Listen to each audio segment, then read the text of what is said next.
ஜனநாயகனுக்கு central கவர்மெண்ட்டை சார்ந்த censor board certificate கொடுக்காததுக்கு ஸ்டேட் கவர்மெண்ட் டிஎம்கே தான் ப்ரோ காரணம் அப்படின்னு முட்டாத்தனமாக தேவையில்லாத விஷயத்தை பற்றி பேசுறதுக்கு பதிலாக தூய்மை பணியாளர்கள் கூவம் ஆற்றுல இறங்கி போராடிட்டு இருக்காங்க. அவங்க கிட்டத்தட்ட 4 மாதத்துக்கு மேலே இந்த போராட்டத்தை நடத்திக்கிட்டு இருக்காங்க. ஆனால் இது கவர்மெண்ட் சைட்ல இருந்து எந்த ஒரு பதிலுமே இல்லை. தூய்மை பணியாளர்களுக்கு நிரந்தர வேலை அப்படின்னு சொல்லிட்டு தேர்தல் வாக்குறுதியில் சொல்லிட்டு அதை தூக்கி பிரைவேட்டுக்கு கொடுத்துட்டு தன்னோட வாழ்வாதாரத்துக்காக இத்தனை மாசமா போராடிட்டு இருக்கிற மக்களையும் அவங்க எங்கேயோ போராடிட்டு போறாங்க, அதை பற்றி எனக்கு கவலை இல்லை அப்படிங்கிற மாதிரி அவ்வளோ அலட்சியமாக இருக்குது இந்த கவர்மெண்ட்.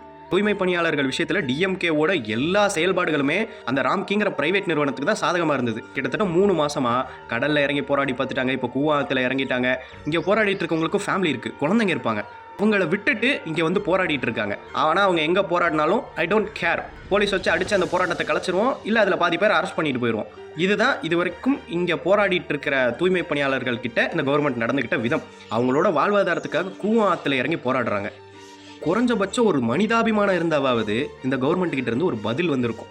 இதெல்லாம் பார்க்கும் போதே தெரியுது எந்த கொம்பனும் குறை சொல்ல முடியாத அளவுக்கு நீங்கள் ஆட்சி நடத்திக்கிட்டு இருக்கீங்க.